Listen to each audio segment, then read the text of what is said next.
Chosen one, what you felt last night wasn't your imagination. That silence wasn't empty, it was occupied. While you were half awake, half broken, heaven itself entered your home. Not a dream. Not a symbol. A visitation. You wondered why the air turned heavy, why your breath slowed, why the shadows shimmered like liquid gold, because divinity had crossed your threshold. God didn't send a sign this time. He came himself. The walls knew it before you did. The clock froze at 3:33, the hour of convergence. Every object in the room stood still, as if creation itself remembered its maker. The flicker of your lamp wasn't an electrical glitch. It was light bowing to a greater light. The chill that ran down your spine wasn't fear, it was recognition. You weren't alone last night. The presence moved through your room like a whisper made of thunder, like eternity remembering your name. He didn't knock on your door, he walked through it. And in that instant, your house became more than shelter, it became an altar. Your floorboards turned into sacred ground, your ceiling into a veil between realms. God was at your house last night. And he didn't come to visit, he came to claim back what was already his. Revelation 3 verse 20, Behold, I stand at the door and knock. If anyone hears my voice and opens the door, I will come into him and dine with him, and he with me. Picture it. A faint glow seeping under the door, you thought it was headlights from the street, but it was holiness leaking into matter. The air itself seemed to learn reverence. Even the dust stopped moving. The room forgot its ordinary purpose. It became a sanctuary built out of stillness. The hum of the refrigerator softened to him. The walls inhaled, like lungs filled with glory.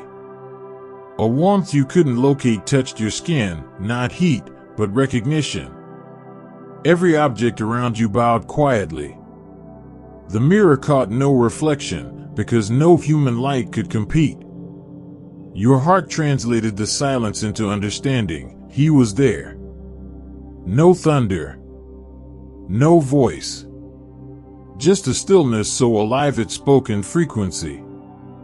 It said, "You are not forgotten. You were found." You didn't know whether to cry or sleep. But your tears came first, not from sadness, but from calibration. Your soul was aligning with something infinite.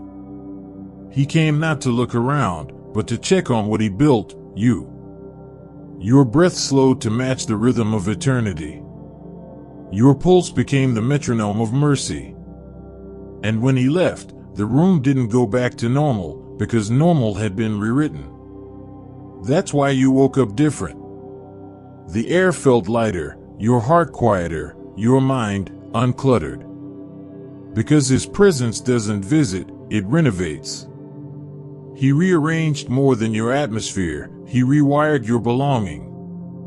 He left fingerprints on your peace. What you called last night he calls homecoming. You wondered if it was real. If holiness could fit inside four walls made by human hands. But he already answered that question. He doesn't live in temples built by men anymore. He lives in encounters. He lives in moments like yours. Psalm 91 verses 9 to 11, If you say, "The Lord is my refuge," and you make the Most High your dwelling, no harm will overtake you, for he will command his angels concerning you to guard you in all your ways. Last night, your house became that refuge. Not because of its architecture, but because of its surrender. The holiness didn't need marble altars or choirs. It needed your honesty, your exhaustion, your open door. Heaven didn't choose a cathedral. It chose a bedroom with tear-stained sheets and a lamp still burning from your prayers. That's where the presence landed. Not in stained glass, but in sincerity. Not in ritual, but in relationship. John 14 verse 23, anyone who loves me will obey my teaching. My Father will love them, and we will come to them and make our home with them. Home. Not visit. Not rent. Home.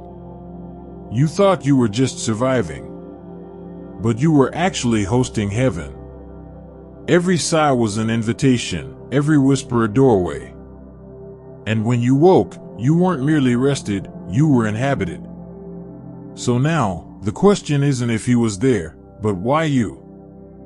Because you are the sanctuary he's been searching for.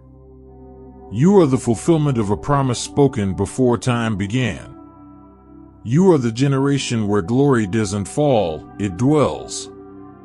He didn't come to impress you. He came to include you. So if your room became holy ground last night, if your air still carries the residue of his nearness, then this is your confirmation. You're not being invited to attend church. You're being awakened to the truth that you are the church. Your body noticed it before your mind did. Something ancient in your cells recognized the presence. A tremor beneath your heartbeat, not fear, but awe. The air shifted. It thickened, like invisible oil being poured into the room. The temperature changed, not colder, not warmer, but charged, alive, aware. Your breath began to move slower, deeper, as if eternity itself was teaching you how to inhale peace. Each exhale felt like confession. Each inhale, like rebirth. Your pulse synced with something not of this world. Every sound softened, even the hum of your own thoughts. The room had a pulse now, and somehow, it was beating in rhythm with yours.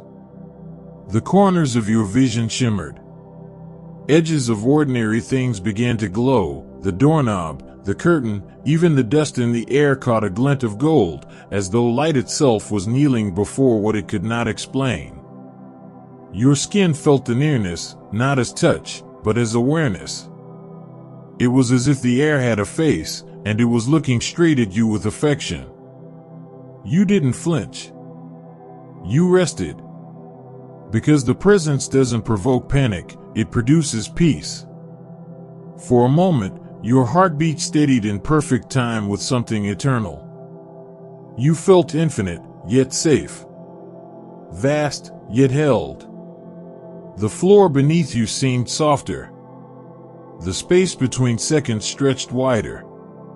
Even gravity felt merciful. And you realized, heaven doesn't always arrive with trumpets.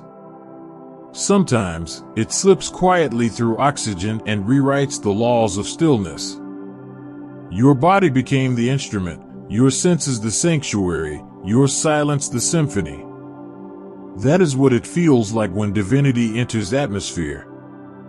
When God himself steps into oxygen, molecules remember Eden. And for one sacred night, your home became Genesis again. He didn't come to scare you.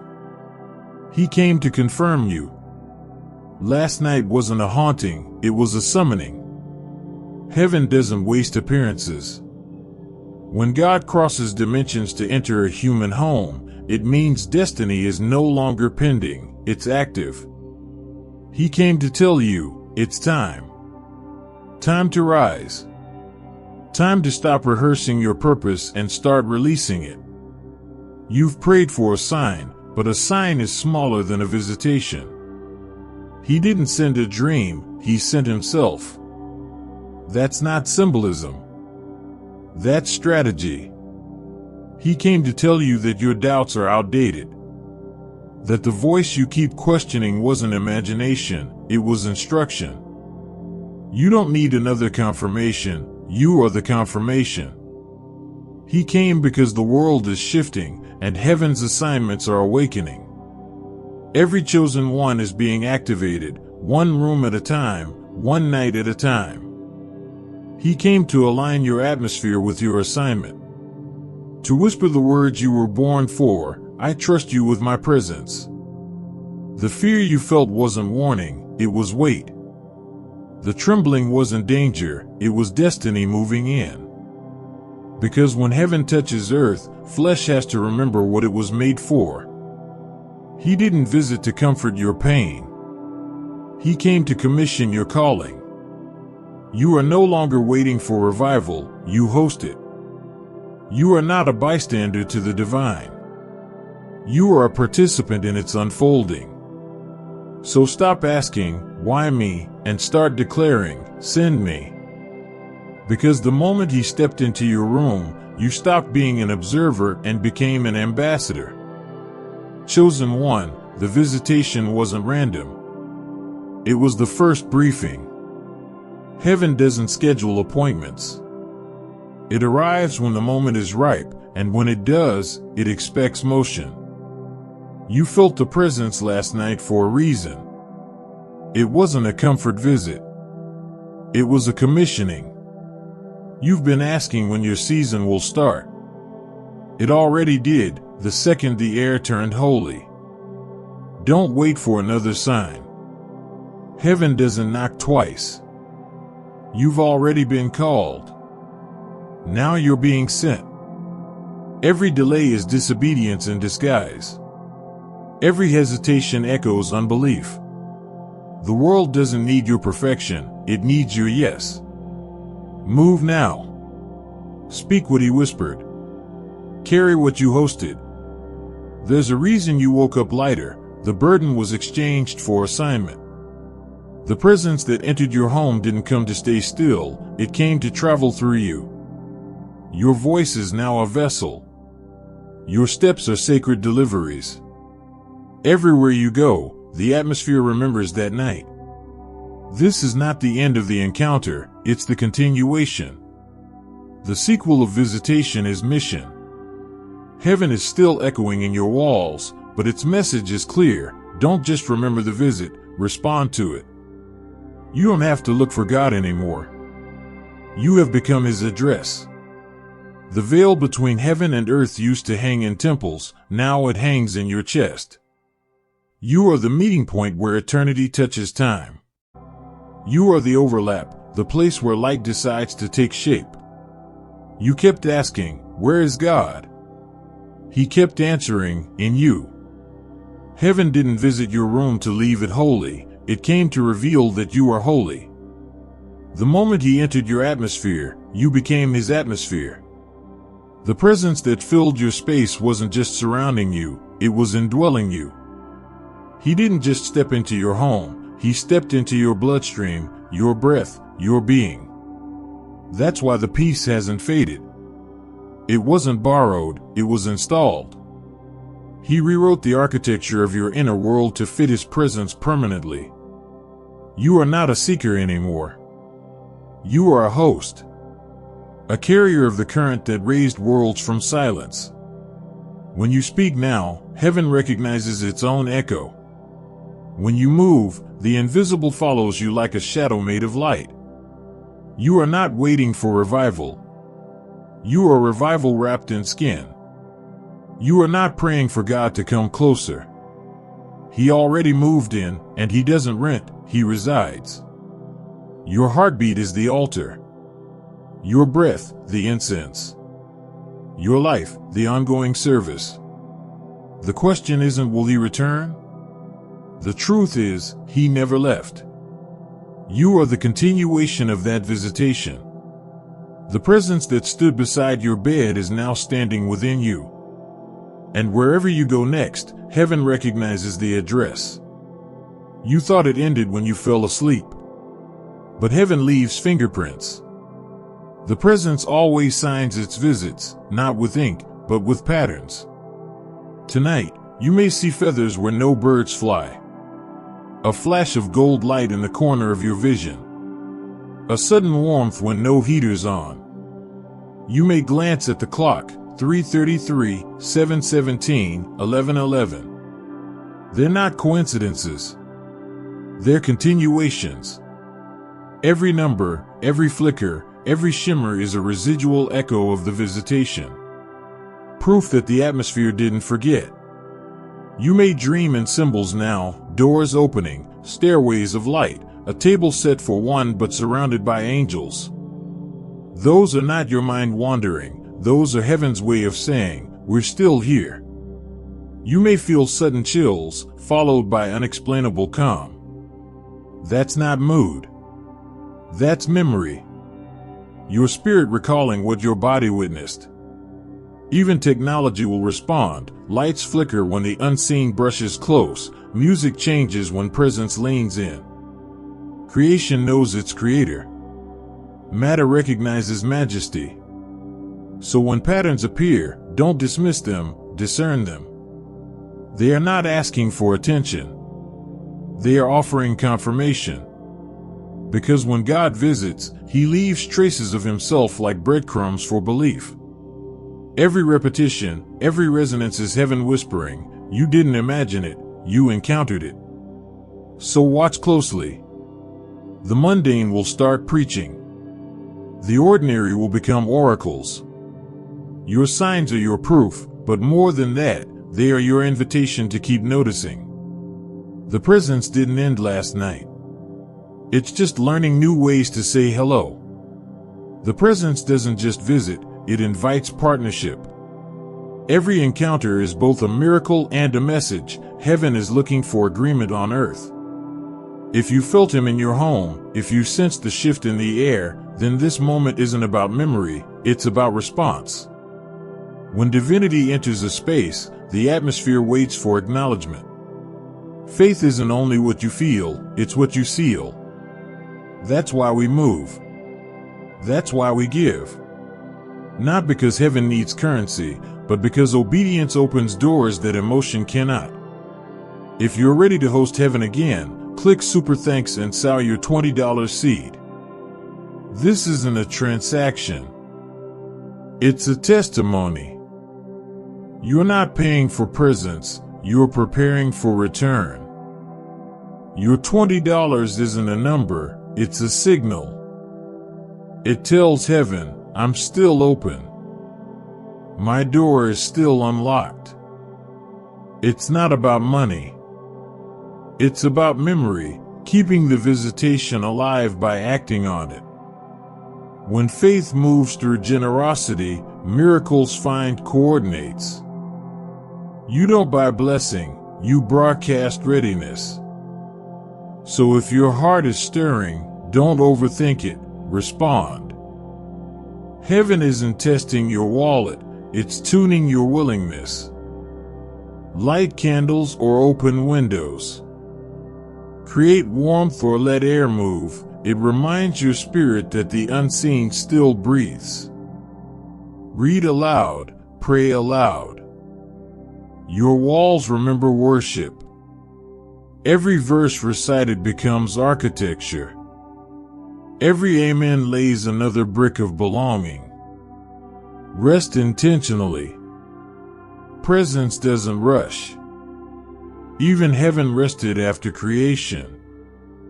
Rest is not absence of action, it's the rhythm of reverence.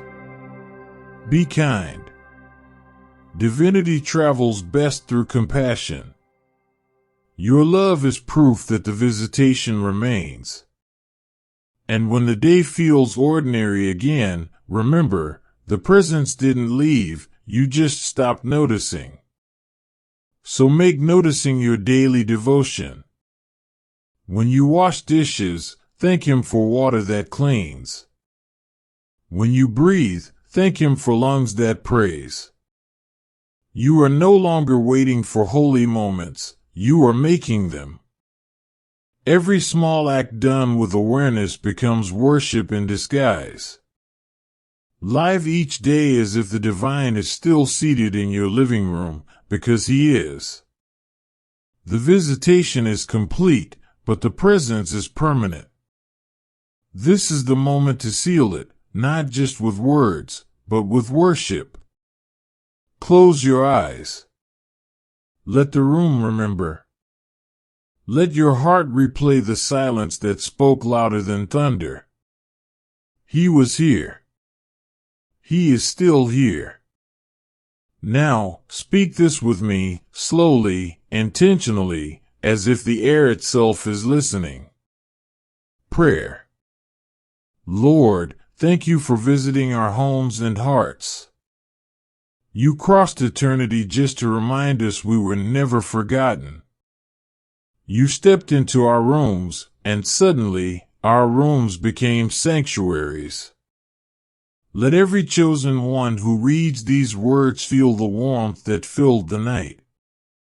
Let every wall that once echoed pain begin to echo praise. Make us hosts of your glory, not just witnesses of your wonder. Let peace remain where your presence has been. Let faith take root where fear once grew.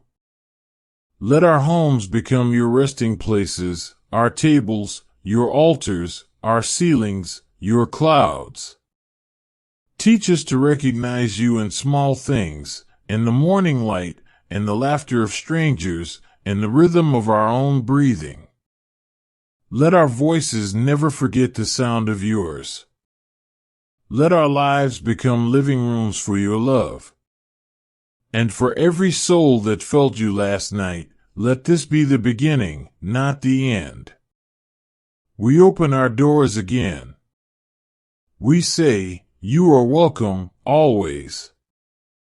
We seal this moment with gratitude, with faith, with awe. Amen.